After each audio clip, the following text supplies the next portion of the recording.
আসসালামু আলাইকুম। আশা করি সবাই ভালো আছেন। তো আপনাদের জন্য একটি ছোট্ট ভিডিও নিয়ে আসলাম।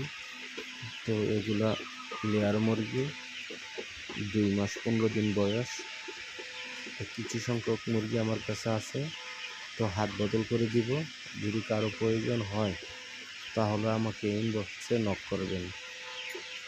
খুব ভালো কোয়ালিটি, ভালো মানের লেয়ার মুরগি।